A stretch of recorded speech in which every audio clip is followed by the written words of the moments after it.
Well, thank you for turning out, despite the Warriors being involved in some sort of contest, I understand. My name is TJ Stiles, and I am here to be the interlocutor with Scott Turow for Scott Turow, Master of the Legal Thriller. And this is...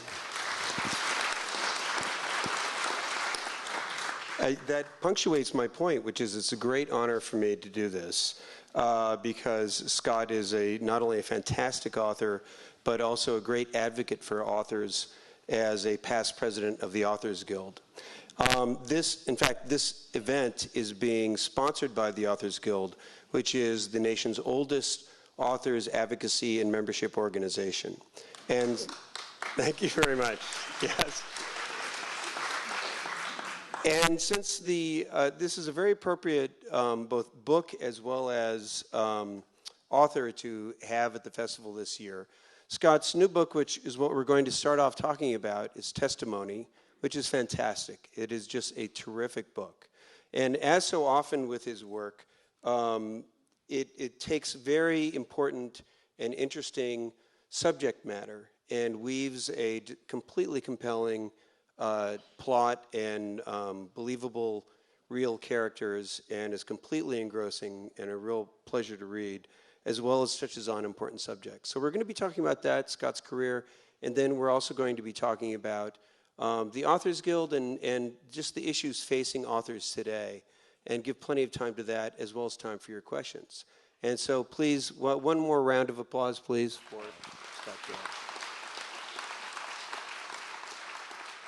I'm going to put this up on display here, so at least the audience I can do see. have to interrupt just to say that it's relatively rare to be able to sit down in conversation with someone who has won the Pulitzer Prize once, but let alone twice. And then he says, and then TJ says, he's honored. So I'm enormously flattered that TJ and I know each other from the Authors Guild, and we've been shoulder to shoulder for a long time. But it's still a great kindness on his part. Yeah, I've been on the Authors Guild board for a few years, and have been just really impressed by just getting to know you. It's really been terrific. And again, we have to remember that Scott is, and we're going to start off by talking about his path into writing and the law. He's the author of, now correct me if I'm wrong, Scott, 11 novels, 2, I'm not counting books that he's edited or contributed to, 11 novels and 2 nonfiction works, I believe.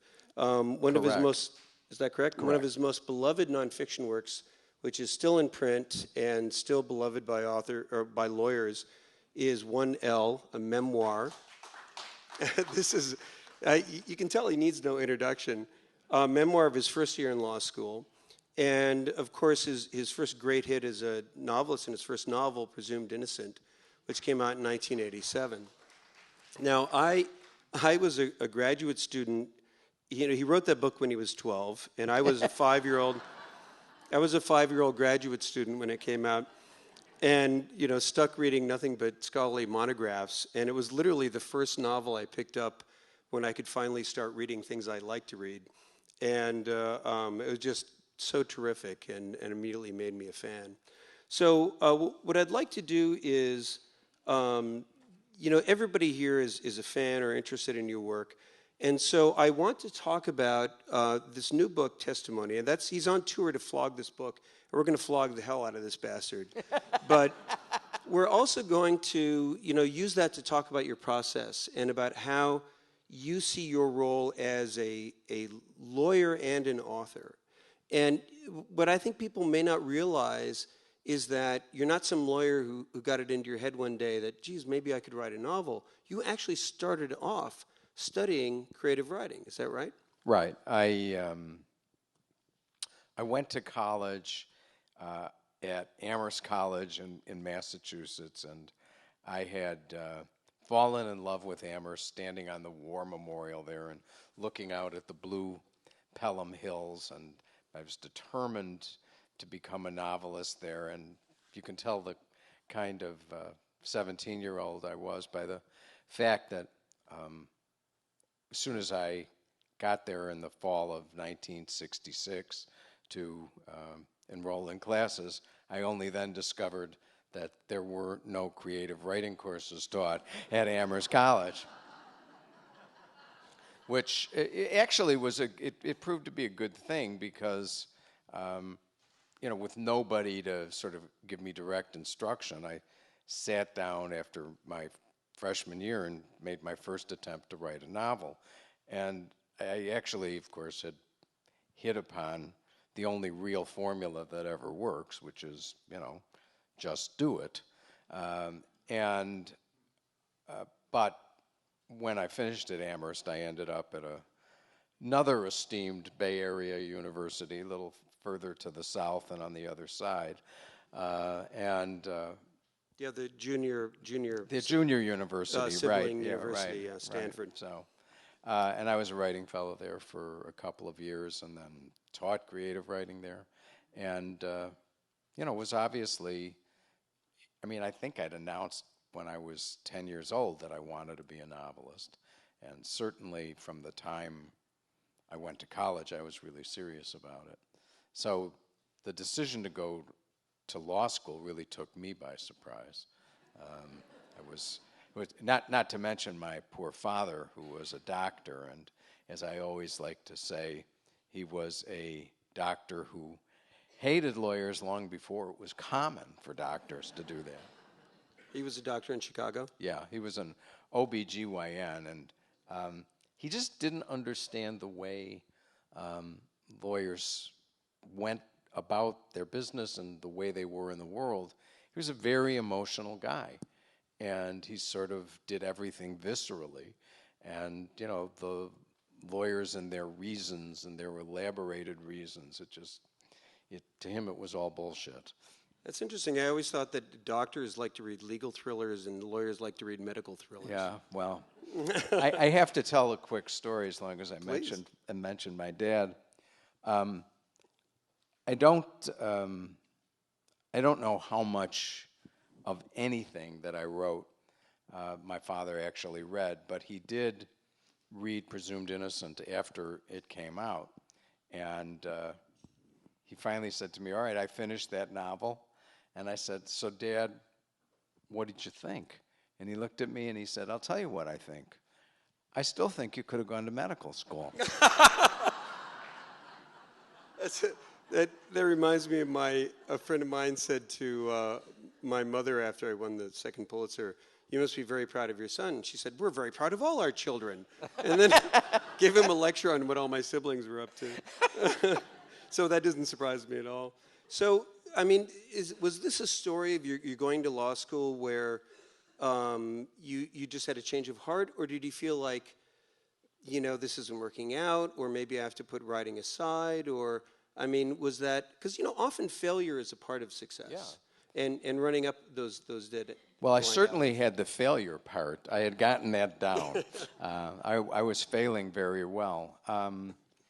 I don't know how many unpublished novels I had written by the time I left Stanford. I think 4. And they weren't all serious efforts, but certainly the one I had written while I was at Stanford was a serious attempt. Was a hippie novel that I finished long after everybody in America was sick of hippies. And it's easy to say, well, I went to law school because I wasn't having a lot of success as a novelist. But the truth, of course, is, there's a great community of young writers around the writing program at Stanford. None of them were having great success as novelists. And it's just a way to paper over other things that are harder to talk about, which is I was finding writing harder and harder emotionally. I was just kind of trying to drag it out of myself. And I knew from my own experiences when I was writing well that, that wasn't the way to do it. Yet that there's got to be true inspiration if you're going to, certainly in writing fiction. So I knew that wasn't going well. And I also had sort of blundered into an academic career. And I talk about this somewhat tenderly because I don't like to diss anybody who's an academic. But, I'd been through an unbelievably bloody fight at Stanford over an appointment in the English department, and the classic, of course, the academic disputes are so intense because there's so little at stake, and but it really gave me an insight into sort of what went along with teaching that just didn't seem appetizing to me. And so I knew that I didn't want to remain in the academy. I knew I was having a hard time writing. I knew I did not want to stop writing. And I really had sort of blundered onto the law. The novel, the hippie novel, was about a rent strike in Chicago. And the linchpin of the plot was something called the implied warranty of habitability. Now, this may shock you, but the implied warranty of habitability, it turns out, is not the stuff of bestsellerdom. But I had sort of lost my way because I thought the implied warranty of habitability, which was a new doctrine that was coming into American law that said that a tenant, when he or she rents an apartment, has a right for that place to be fit to live in. That seems obvious, and yet for a couple of centuries, American law had indulged the fiction that when somebody rents an apartment, they are actually renting the right to live over the ground underneath. And therefore, the condition of the apartment was beside the point. And the way the law had finally gotten its head screwed on right and come to what seemed an eminently just conclusion was really interesting to me. And I thought it was fascinating that the law, here was an institution, unlike most, that was actually capable of reforming itself. And, and the actual doctrine itself was interesting to me the more I learned about it. And I really realized that I was fascinated with law, and that if I didn't go to law school, I would have enormous regrets. The problem, of course, was that my literary dream and ambitions really seemed to hang in the balance.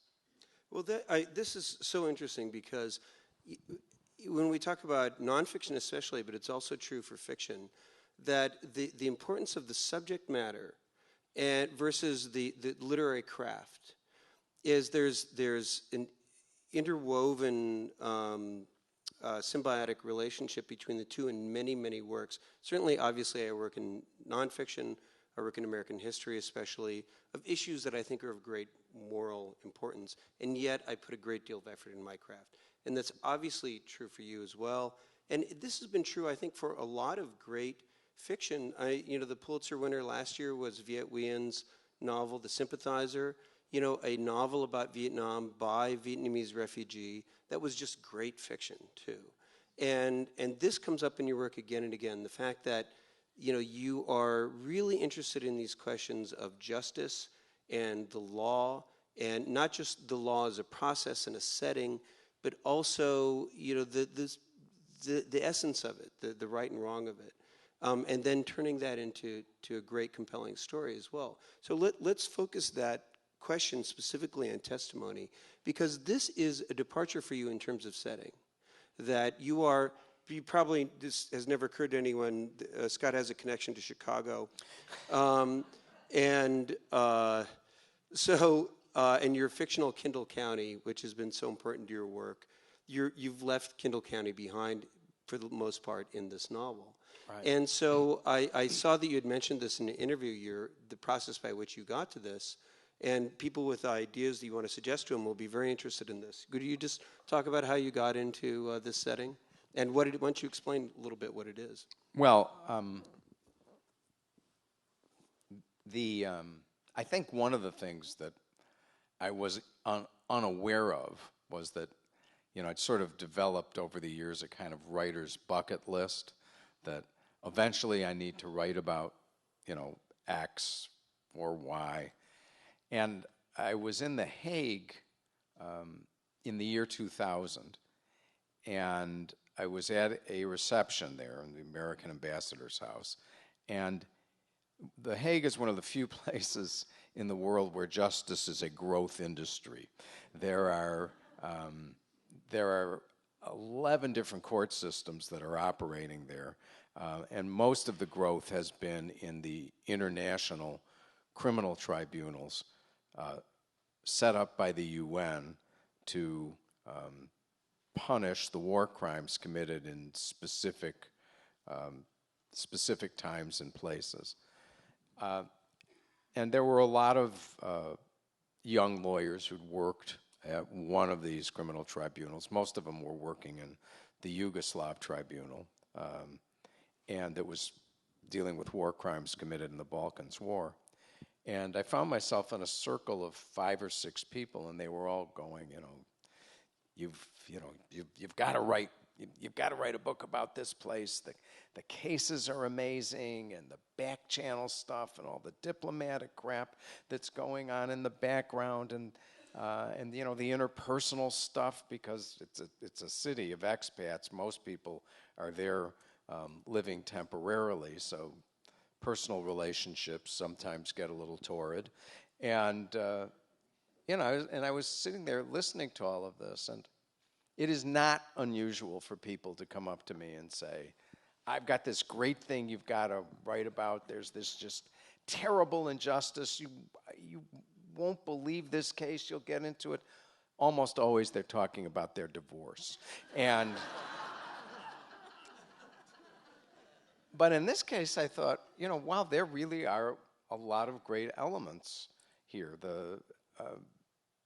Everything, The Hague is an international city, and the kinds of cases that are prosecuted by these courts, and the diplomatic environment, and it just seemed like there was a lot going on there. So I held on to the idea, and about 4 years ago, I decided, okay, I am going to write about the International Criminal Court, which had actually come into being after my trip to The Hague in the year 2000. The UN had finally said, okay, it's pretty obvious war crimes are not going to stop happening, and we want to set up a permanent war crimes tribunal. That notion and those negotiations had been led, interestingly enough, initially by the United States of America. Which refused to take part.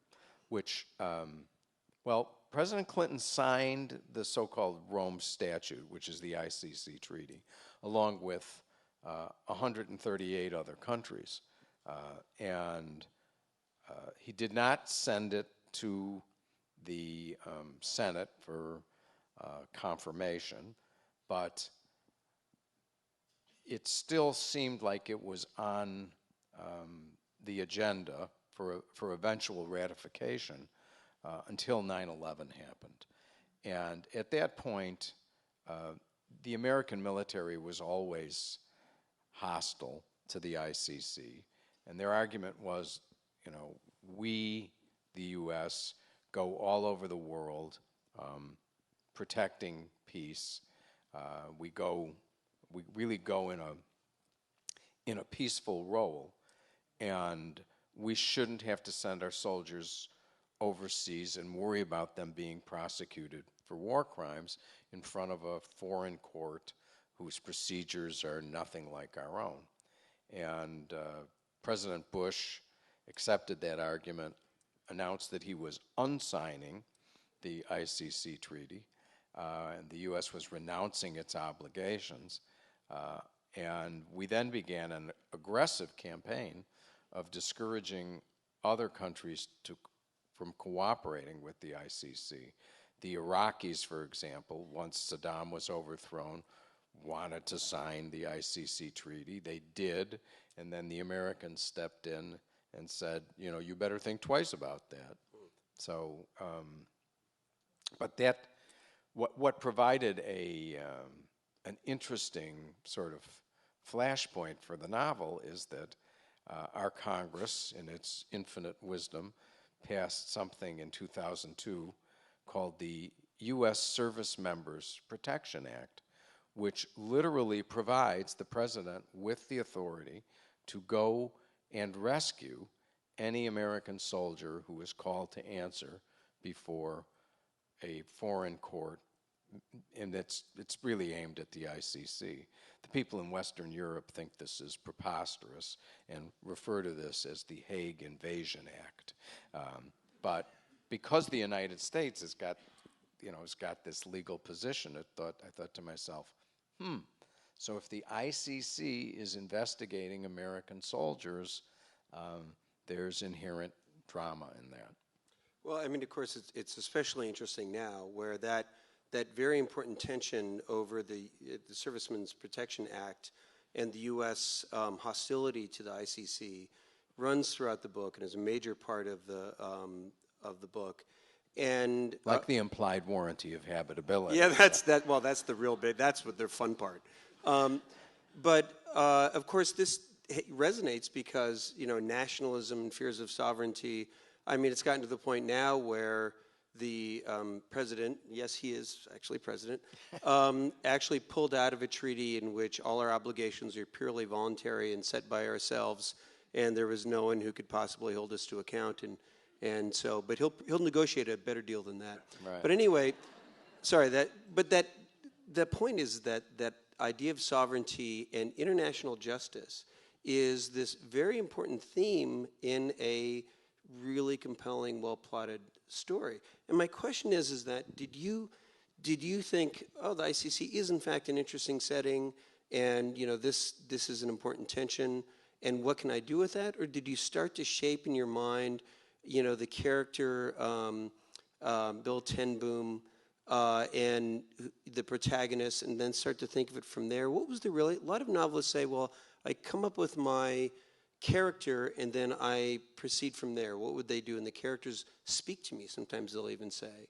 And sometimes they'll say, I had this idea and then I wanted to see how it would work. How did that process work for you? How did the characters and the setting, the plot, and this context emerge? Sort of what came first and how did it lead to the other? It's almost a mystery more than a thriller. So maybe we should just go right to the end. You could tell everybody, clear things up. But if we can work this through without giving too much away. Well, I haven't gone back to really check, so I'm working on my memory of how this all fell together. The other thing I wanted to write about were the Roma, the gypsies, to be less politically correct, and that had been a bucket list item for even longer than writing about the ICC. When I was in law school, I had a relative who was dying very slowly in a hospital in Chicago. And I would visit him several times a week. And one day when I walked in, there was in every waiting room an encampment of people I quickly recognized as Romas, as gypsies. And after asking just a couple of questions from the very vexed and frustrated hospital staff, it turned out that the local person who we would refer to as the Gypsy King, who the Roma would call the Baro Rome, the big man, the clan leader, was sick and on the verge of death, and they were waiting vigil for him. And I came in one morning, and there were no Roma left in the waiting rooms. So this is 45 years ago, and you could still smoke in a hospital. And I noticed that not only were the Roma gone, but so were all of the ashtrays. And instead of having the sort of predictably bigoted response, I sat there and I said, these people live by values that I've got to try someday to understand. Because who doesn't know that someday, you or your children or other people you love and care about are going to get sick? And why would you engage in an act of petty theft, which everybody else would see as so likely to make you unwelcome in a place where you need to be hopefully well received? And that enigma always stayed with me. So I want to write about the ICC. Okay, here's my chance to write about the Roma. It's going to be a war crimes investigation. That's what they do at the ICC. Related to the Bosnian War, by the way. Right, So. and that's that. I got to Bosnia by accident. Then, when I started to read about the ICC, I came upon the Service Members Protection Act, and I said, "Aha! Where were American troops last in a combat role in a country that is a member of the ICC?" So already I'm ginning around with my legal background, trying to cook up a circumstance where American soldiers credibly can be under investigation by the ICC. And that brought me to Bosnia, which Bosnia is a member of the ICC. I knew far, far less than I should have about the Bosnian War and the Balkan conflict in general. So, at that point, it's natural that I'm going to be writing about a prosecutor, because, prosecutors are, of course, also investigators. And the idea of writing about the character I called Bill Ten Boom was pretty natural to me.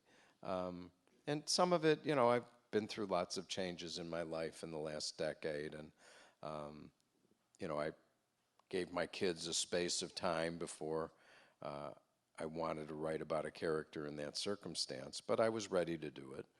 And so, and that's where Ten Boom came from. There is a kind of act of faith, though, in writing a novel. And there are certain elements in the book that just felt to me like they belonged there. Ten Boom's life has been thrown up for grabs.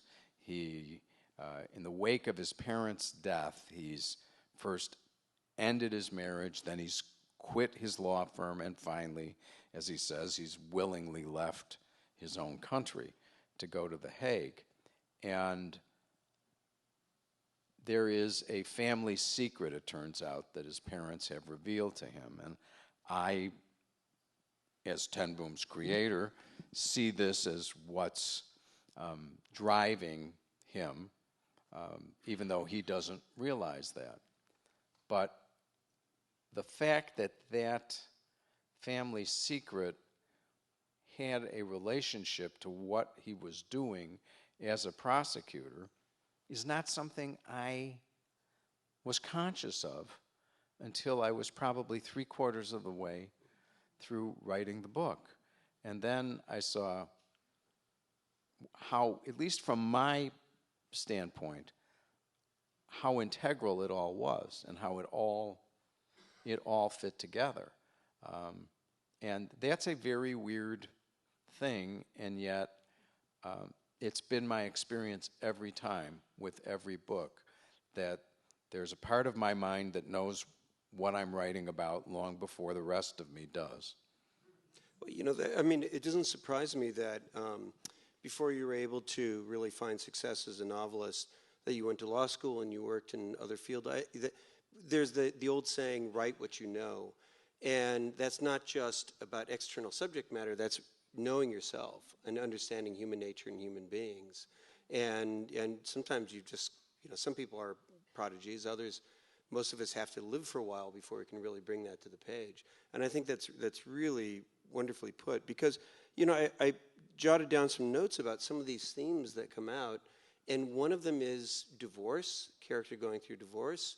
Another is more than one character. The divorce is a kind of a ongoing theme in the book, and people going through breakups of relationships. And also just unknowability, that you've got a U.S. prosecutor, U.S. lawyer who goes to work on this case at the ICC and begins the process of investigating. And of course, this isn't a new theme, and yet it is one of the most important and consistent literary themes, is unknowability. I mean, how when people tell you something, you don't know whether it's true. Someone else says something, how much of that is true? And here you are, you're saying that you yourself didn't know what you were writing. I mean, did you go back and sort of revise, or was that a theme that was just kind of naturally emerging because that's the nature of the beast as a lawyer? The kind of, where does the truth lie? How do we know what we know? Well, the truth, first of all, this is always a theme in the mystery, always. Yes. How do we know what we are saying to each other is actually true? And, what is the concealed truth of life? And I am, I'm fundamentally Freudian in my outlook. I do believe that in the unconscious, and I think it has a significant role in the creative process. So that at least allows me to go along for a period of time with the feeling that sooner or later I'll figure out what the other part of my head is trying to tell me. And but it's a wonderful feeling when you finally figure out that all of this, 2 or 3 years' work actually has a kind of coherence to it that you were only sensing viscerally. So, but I think that you're asking these questions, though. I do want to kind of come back to you. Your commitment when you write a book is, I think, an even greater investment of time than the typical novelist makes. And how do you decide that you can live with, Cornelius Vanderbilt, for example, for all that time? How do you know it's going to reward your effort? This is really unfair, turning the tables on me. I was going to ask about your own marriage experience, et cetera. Well, this is a interesting question because one great biographer who I was met at a book festival got this comment at a question: how the old saying is, if you're a biographer, you either fall in love with or you develop a total loathing of your subject.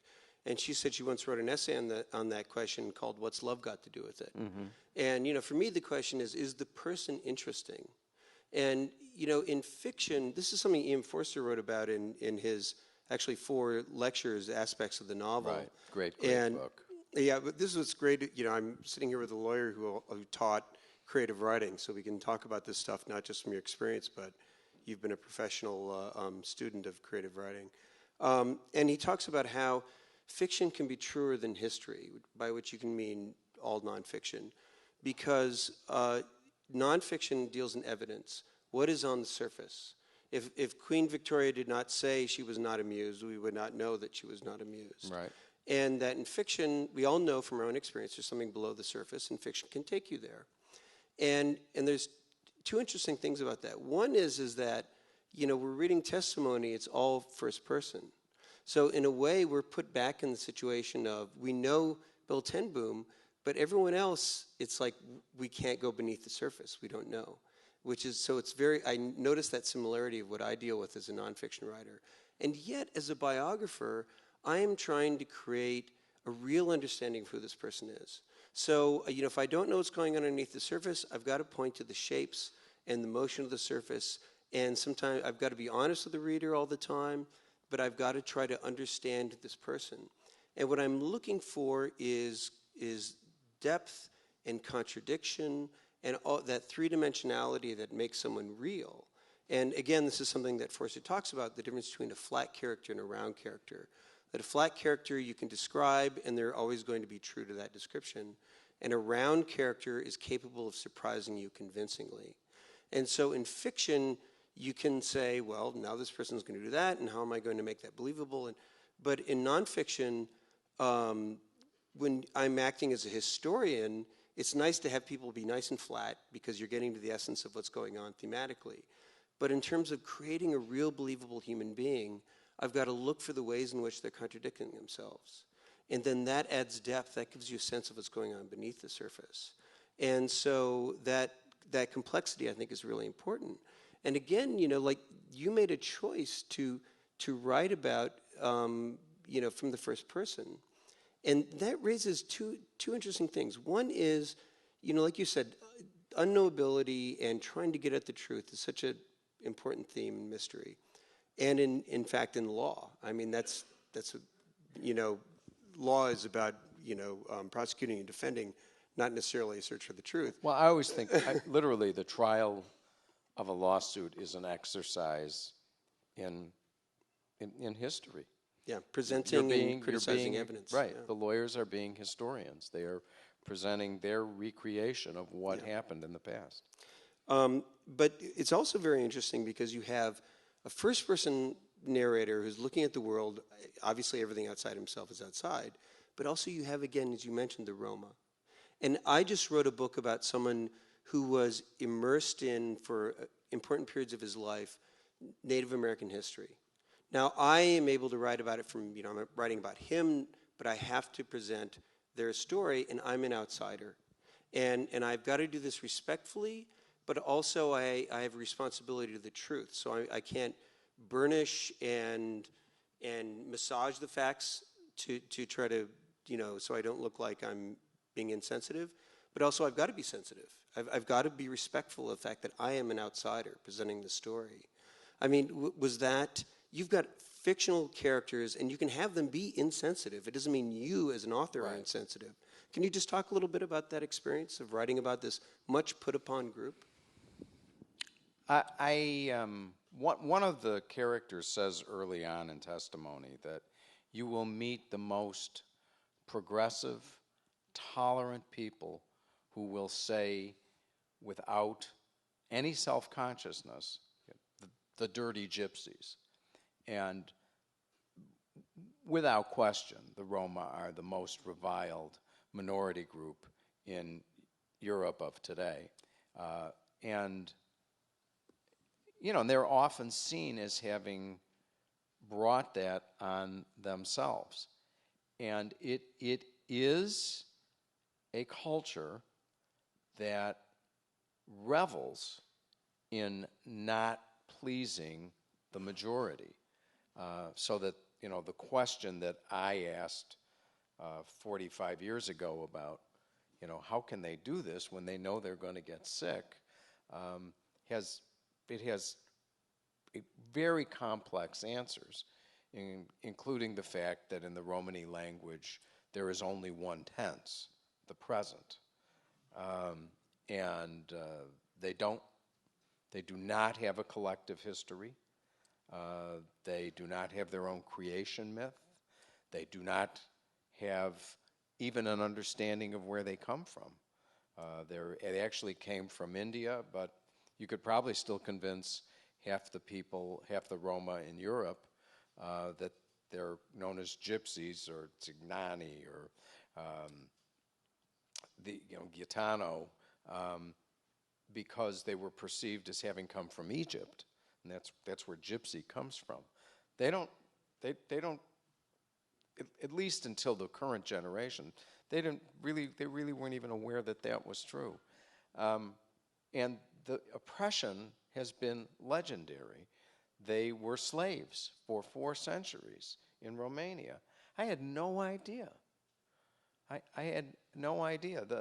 The persecution of the Roma, one of the characters says something that I knew as a Jewish person might offend other Jews, but there is no group of white people that have had the shit kicked out of them in the way that the Roma have. Even groups like the Jews and the Kurds, who have certainly had their hard times, it's been even worse for the Roma. They have largely been locked out of the educational system, so it's not surprising, of course, that there's a great deal of law-breaking behavior in that community. The Roma are the most imprisoned people in Europe. But I didn't want to present a kind of happy face picture of this group and say they've been oppressed horribly, ergo they are all angelic. They're not. They're not. They lie to the Gadya, that's the rest of us. They lie to us deliberately. They do not want us to know what is going on inside their community. So it is literally a cultural value not to tell the truth to any outsider. And I just, within the limits of my own knowledge, which really was based on a lot of reading, a lot of watching, and some visits to Roma villages in Bosnia, I wanted to be honest. I wanted to be honest to who the Roma are and who they have been.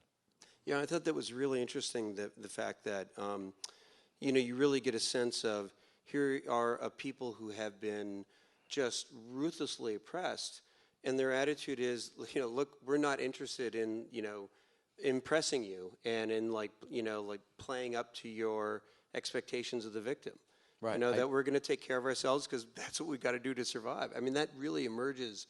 And so as a result, there's a really gritty interaction where in the book, perfectly, liberally educated people have these really nasty attitudes towards the Roma, and you see the heat of that conflict. Right. And I mean, just to emphasize how unique they are, I do not know of another minority group whose sense of identity is not founded on the oppressions of the past.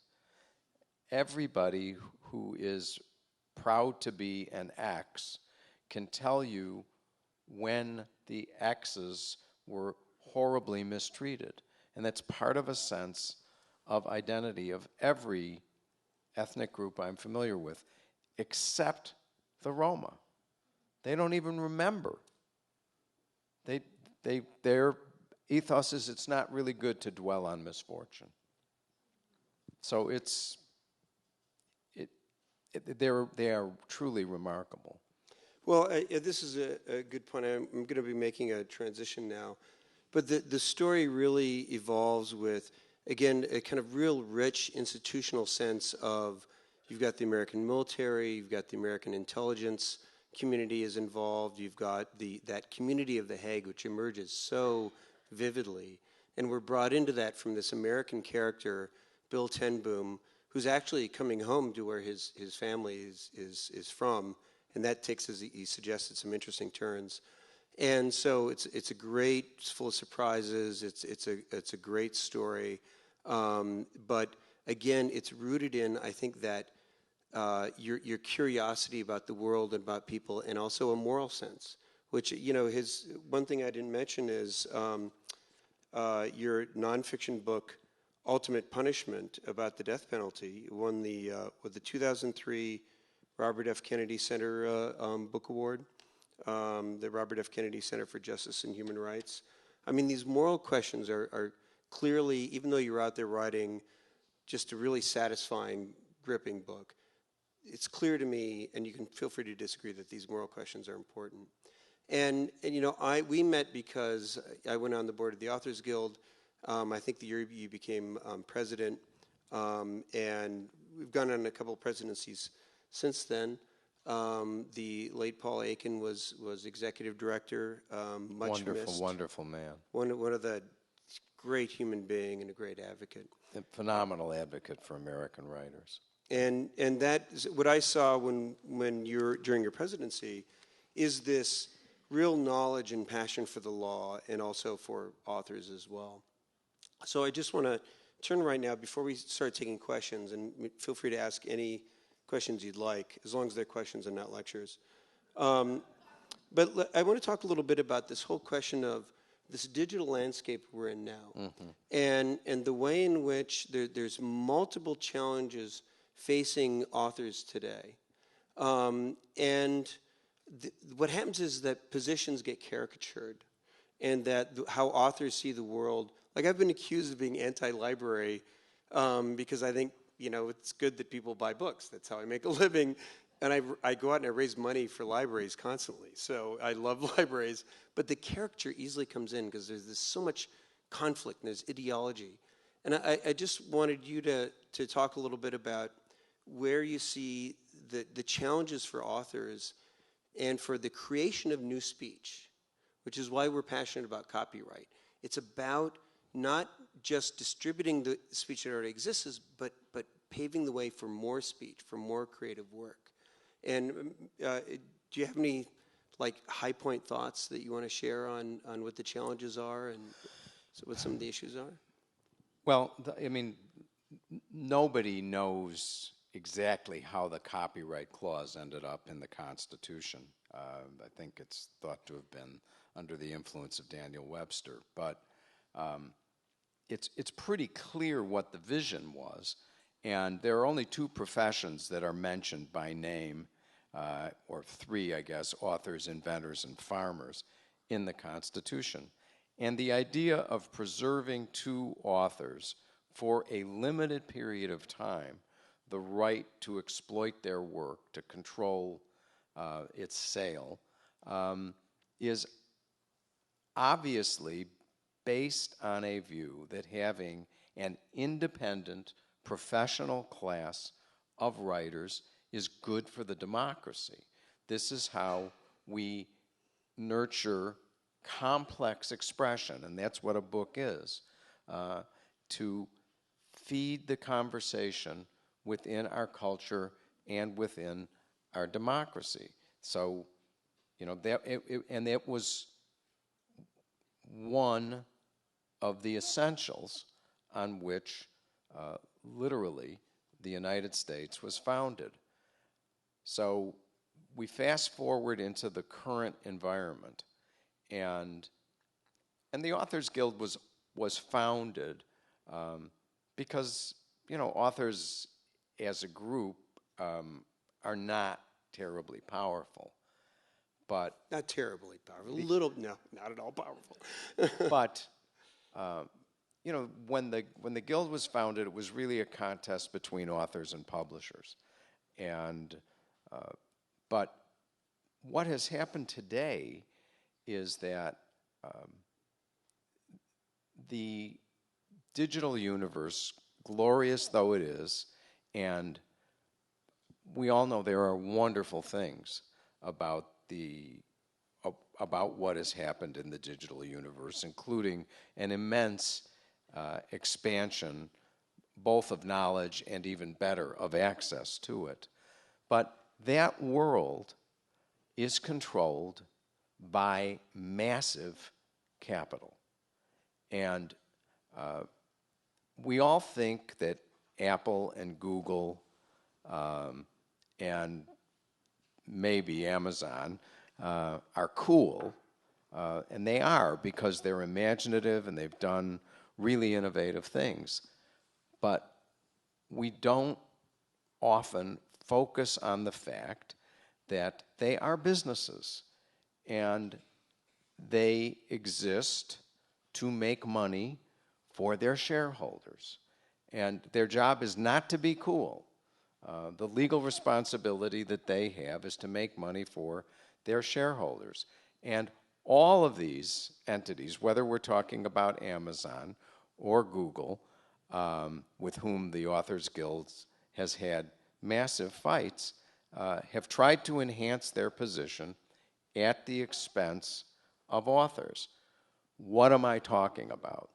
I'll give one example. My youngest child, God save her, has decided to be a writer. And I'm really sorry. And she published a book some years ago. It was actually self-published. She was the one in 1,000 who has a great success with a self-published book. So she writes to me yesterday and finds that her book, which is available as an ebook for purchase on the Amazon platform and others, has been pirated, which is something that happens to all of us. And somebody, a site that is offshore, is offering it for free as a way to attract people to their site. It's a nice compliment to my daughter that her book has achieved that kind of popularity. But, and I took the moment to say to her, this is why you need to be a member of the Authors Guild. And that is because you can go to the people at Google and say to them, why in the world are you returning search results from a pirate site? And they will give you various arguments about free expression and how they don't want to police the internet, and you'll pardon me, bullshit. It's about their profits, and it's not about free expression.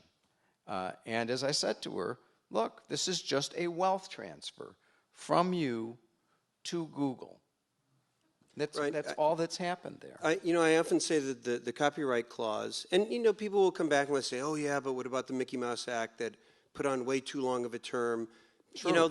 Yeah, sure, but that doesn't mean that it's all copyright is out the window. I mean, that's the point, is that you've got to be nuanced about these things and understand the whole point. And I often say it's the first freedom of speech clause in the Constitution, because there's many ways, and the fact that your daughter is self-published is a good example, where we've often talked at the Authors Guild that it's up to the author.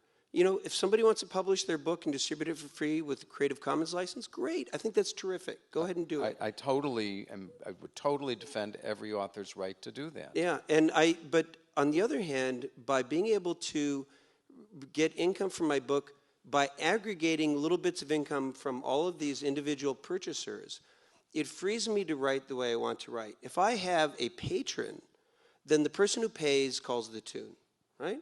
So we have 300 million people in America. If I can find enough, whatever the combination is out there to give me money back that helps me write, then I can write what I want to if I can find whatever mix of audiences. The aggregation means no one person has control. But when you rely entirely on patronage, when people get grants, I've gotten grants before, I think it's wonderful. But I don't want a system where that's the only way. I think free self-publishing is great, but I don't think that should be the only way. I need the help of a publisher with my type of book. And I think that's really important to point out. And, with these huge digital companies, is that what they're doing is they make their money by advertising. So when people share things, and I share, but when they share works that the author would normally, or musician or whatever, would normally get income from that distribution, who's making money is the platform company. It's Google or whoever. They're selling advertising. So what they're doing is they're separating the act of creation from the returns from the creation. And they're taking all the returns. And then they're convincing the public that this is all about the right of users and that this is an attack on their freedom. Whereas really they're taking this position because it's about them aggregating all that income to themselves and taking it. And it's tough because, we are, individuals in a huge corporate economy. And the digital economy, which again has done great things, wonderful things, but these are the wealthiest corporations in the world. Correct. You look at the top 10 market companies by market capitalization, and they're filled with digital companies. Doesn't make them evil, but it means that they're huge financial interests, and that we're not only dealing with publishers as disaggregated individuals, but we're also dealing with these ones who hold the keys to distribution as well. It's a tough landscape. And individual authors obviously have almost no leverage against. And again, I don't want to pick on Google, but the business model at Google is to use other people's content for free. That's what they're giving you when you get a search result. They're telling you what's in content that was created by other people. We litigated with Google. I still think we were right. I hope the issue revives itself. But we are not tilting at windmills. We are not Luddites. We are trying to protect the independent class of writers that was envisioned by literally a document as lofty as our Constitution. We are not advocating for government support of writers. We are not advocating for patronage. We are not advocating for university support of writers. All those things are good, and I am not against them. But best of all is what TJ was just saying, an independent class of writers who are free to read and think what they want and offer it to the reading public in the belief that that will enrich the cultural conversation, the society we have, and the democracy here. Yeah, I think, and we're going to take questions now. If we could start getting the microphones set up for questions.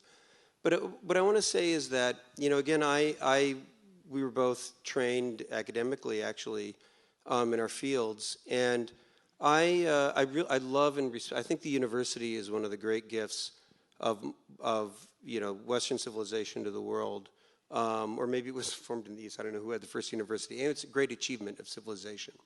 And I think that the fact that academics can pursue their interests, supported by a university system, that is really great, and that they have this professional discussion. But we need more than that. Now, your work takes on these important moral and pressing topical questions about the law and presents it in an entertaining way. And I'm sure more people are going to find out about the International Criminal Court and these tough questions of the Servicemen's Protection Act, et cetera, through your work than through 99% of the legal treatises that were published, all of which are great and necessary. I published a book on Cornelius Vanderbilt, one of the most important capitalists in world history. There had never been a biography, a serious, complete biography of one of the most important people in the creation of the capitalist world we live in today.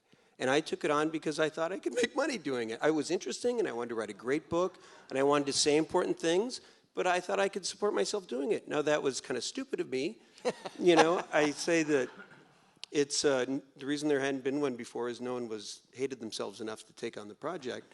But after 7 years, I got it done, and it became the foundation of my career. And I did that because I wasn't shaped by the concerns of the academy, which are great, but I was thinking independently. I was outside of it. And so, again, we have this great mix. We want to preserve that mix. And so I'm the one who's talking. I'm sorry, instead of him. Why don't we start taking questions? And if not, then maybe I'll give some more of my own opinions. We have it right down here. We have one. Maybe, actually, should we set up? Is it a little easier if we set up a microphone? Or okay, go ahead. Bring it over here. Hi. I was so interested in what you were saying because you're a great storyteller. And you were talking to us about how you went to Stanford and then you went to law school, and what happened next? What happened next was, two things happened. I mentioned that I've had the implied warranty of habitability novel, and I'd been represented by a literary agent, and she was just a very crusty person. And I had a hard time communicating with her because as it was still the days of the 3-martini lunch. And as I like to say about the young writers at Stanford, they did not all write like Ernest Hemingway, but they certainly drank like Ernest Hemingway. So as a result, I was rarely up in time to catch her before she'd had lunch. And when I caught her after lunch, I couldn't understand a thing she was saying. So I wrote her this somewhat embarrassed letter saying that despite her really wonderful efforts on my part and the 23 different publishers to whom she'd schlepped my manuscript, that I was going to go to law school. And it just, as I'm writing this letter, because I don't want to tell her this on the phone, it just sounds more and more lame to me. And so I start saying in the letter, but you know, there's never been, at least I haven't read, a good nonfiction book that really goes through the daily life of a law student and how law school actually works. And I was not proposing that I would write that book. I was just tossing an idea out there. But to make the letter sound better? yeah, just to sort of sweeten the pot. Maybe she'd get distracted and stop swearing, a little bit sooner. And she went out to lunch with an editor, and it was a 3-martini lunch, and it began to rain in New York. And by 5 o'clock, after a couple of bottles of wine, they agreed there wasn't a good idea for a book anywhere in the city of New York. And then my agent remembered she had my letter in her purse.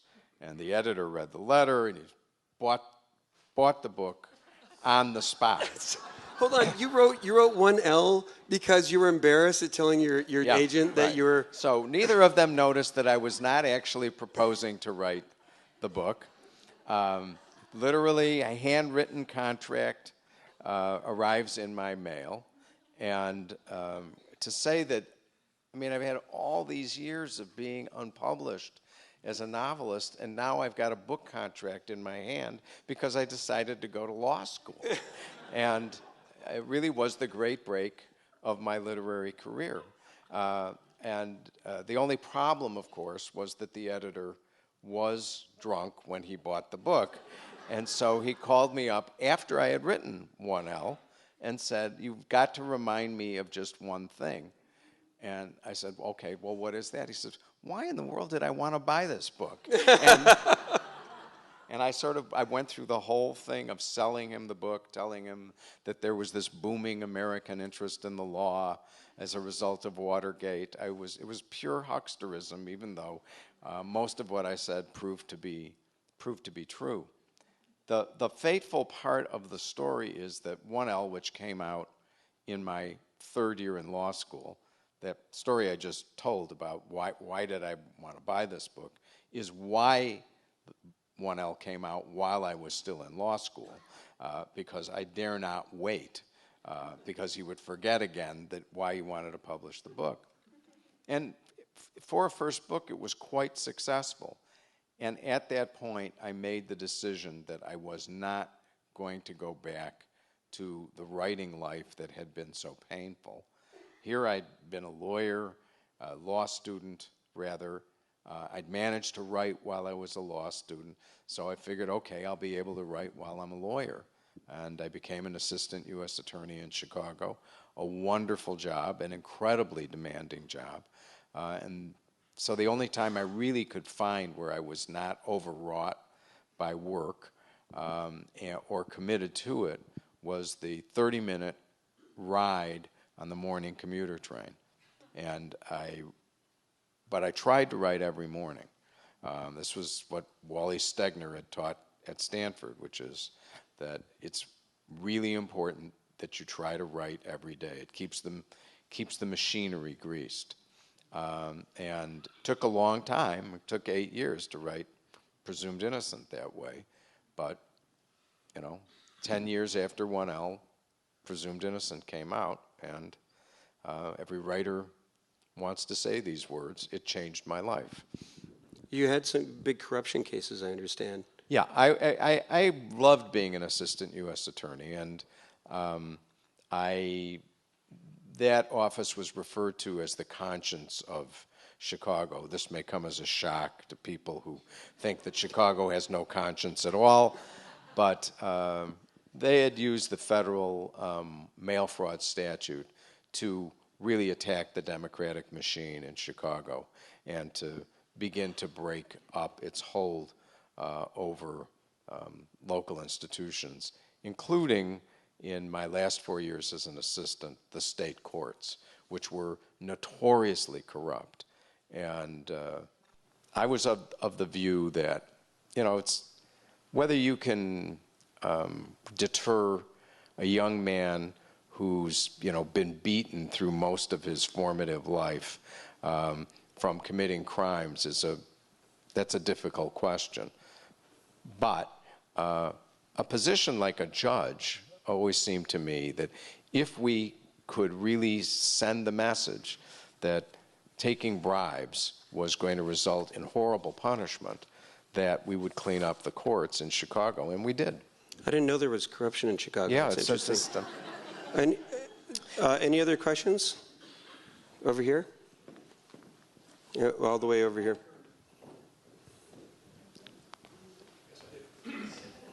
By the way, if anybody has had a book published, I encourage you to join the Authors Guild. It includes a free legal review of contracts, great website, set up your own website service, etc.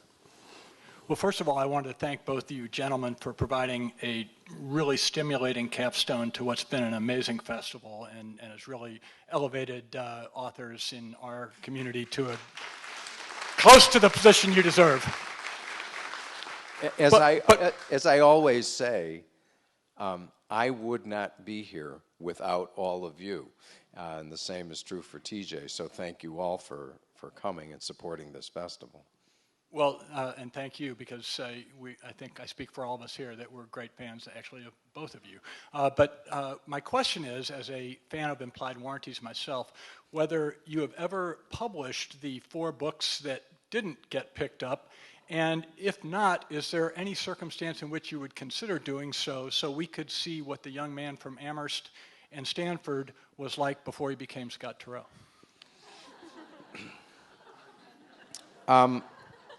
I have gone back and read at least parts of those books. The truth is, as much as I could stand. And the book I wrote at Stanford was not bad. Everything that had preceded it was really embarrassing. And, it's just, I wrote a novel called The Laws of Our Fathers, and I stole about 15 pages from the Stanford book, and it was incorporated in my 4th novel, The Laws of Our Fathers. But there's a saying that every writer believes that his or her best book is the one that she or he is working on now. And so it seems unnatural to go back and try to fix something up or resurrect it. And the historical moment really, truly has passed. So I have resisted the very muted efforts that have been made to get me to publish the Stanford book. Don't you find that those efforts, though, aren't wasted because you've got to actually try to work with language, or in the case of a novel, how do you construct a plot? How do you sketch characters? So I say every writer should write poetry, and then 99.99% of them should never show it to anyone. Right. but you learn to work with language by trying it. Right. And, you know, there are very, very few Mozarts in the world of literature. You know, a dear friend and revered Bay Area writer, Amy Tan, had almost instant success, but she's really the exception. And for the most part, you need to learn to write. We live with the misconception that because we all use language every day, that writing is as natural as speaking. And of course it's not. The labor of figuring out how to attach words to thoughts and feelings requires a lot of practice. And, you know, it is, there are 3 keys to success in the arts, I think. But luck helps, talent helps, but so does persistence. And if you can't take a punch and get back up, there are very few arts in which you're going to end up making a career. So anyway, but those books failed for a reason. We've got 2 questions right up here. Let's start over here, and then let's get you next. At the time you were in law school, there was a major change in the way the courts of appeals operated. Court of Appeal opinions used to all be published, and everybody could use them. When you were in law school in the 70s, about 90% of the Court of Appeal opinions became what they call not to be published. And that wasn't so bad in the computer age because they're all online anyway today. But they have cognate rules which say you are prohibited from citing those rules, Right. which is a killer. So I ask you both as an author, somebody interested in justice, and also as a trade association person,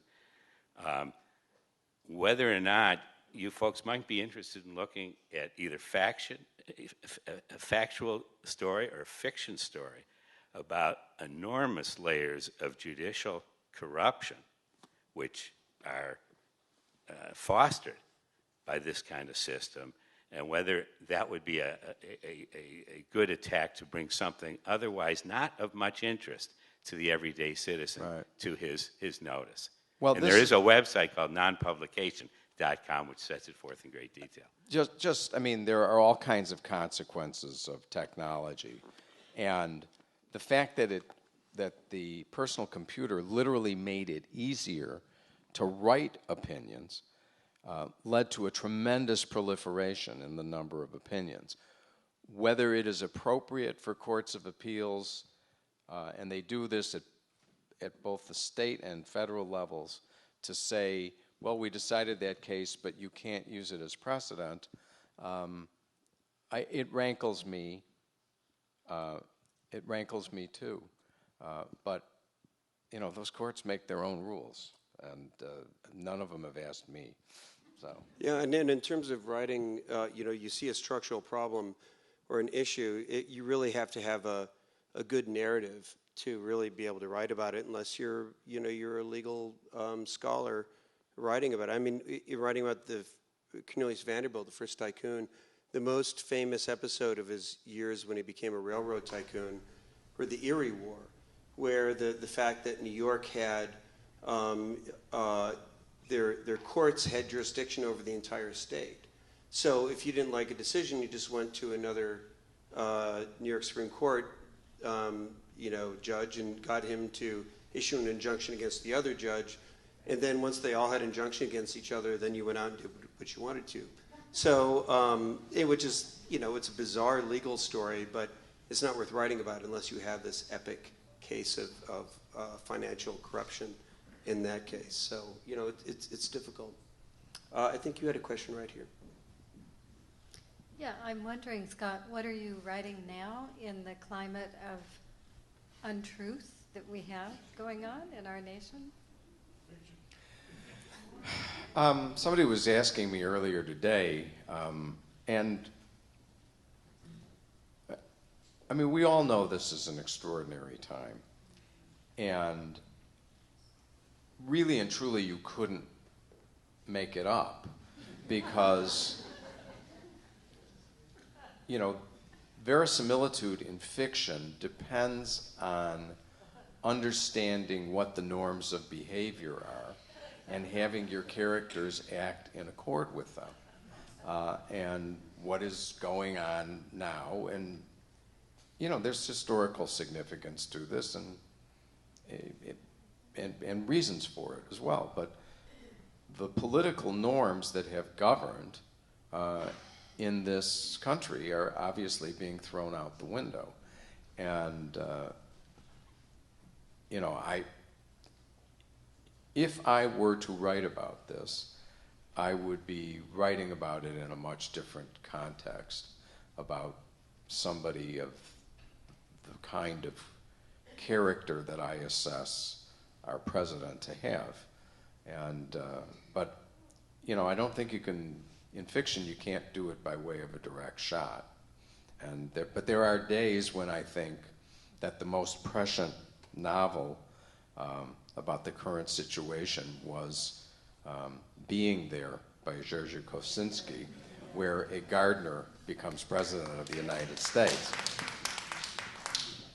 Yeah, this is, let's take in one more question before we go outside and sign books. But this is really mind-boggling. I mean, the way in which, it's a moment in which, you know, like we were talking about issues that have been prevailing for authors about, you know, the new structure of the marketplace and the digital landscape. But now we're back to the old-fashioned question of free speech being about, is speech going to be banned? Trump really wants to imprison journalists, and he was talking seriously about, you know, limits on speech through reform of libel law, which fortunately is all in the States. But, you know, this is the first time in, you know, a generation at least that we've heard talking about the law being used on a wide scale against people doing investigative reporting, and as well as potential budget cuts to organizations that I use that preserve the record, National Archives and Library of Congress, and, you know, records not being saved, budget cuts being made. How do we keep government responsible to the public, and how do we know what's going on? All of that is being challenged in other ways. So we'll see what happens, but it's all the norms are up in the air. Yes, thank you both very much. Wonderful discussion. You've been writing about law for a number of years. How do you think the law has changed, and has that affected your writing about the law? You're an observer of the law, you're immersed in it, you think about it. How has it changed since you wrote 1L, for example? Well, it's changed in a number of ways.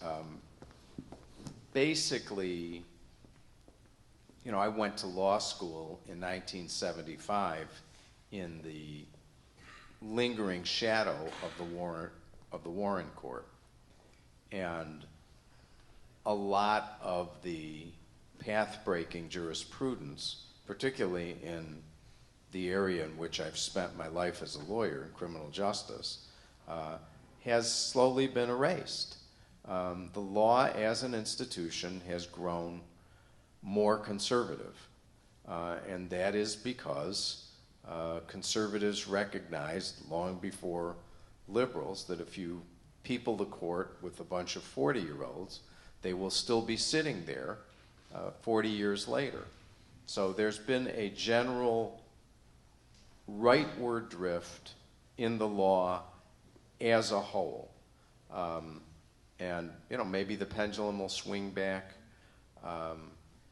The other thing that, you know, the 60s and early 70s seem to have given us was a stout commitment to the representation of the poor, including in civil matters. And again, that has been dramatically undercut in the ensuing decades. So I still believe in the law. I am fascinated by legal problems. I like lawyers, even though most Americans don't. And I still see the law as a noble enterprise. But I would be kidding myself if I didn't acknowledge that there has been some retrenchment in the ensuing decades.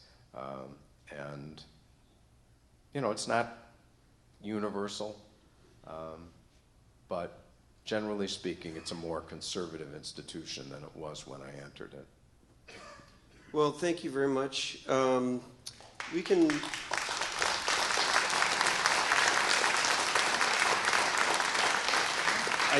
I just want to say that thank you all for attending the Bay Area Book Festival, which I don't think I mentioned at the outset, since we are taping this event. The Bay Area Book Festival is now in its third year, and it's just been a tremendous gift to the Bay Area and to especially those of us who live in the East Bay, and to be able to bring in authors like Scott Turow. And this is important. Turow is the correct pronunciation. That is correct. Yeah, a lot of people say Turow, so now you know it's Turow. You can correct them. I always say Turow is the brand name. So That's right. So again, thank you for coming to the Bay Area Book Festival. Books are on sale outside if you haven't gotten a copy. And we'll be outside signing. And if you have a last-second question, if you keep it brief, if the line's long, then please ask it then. Thank you.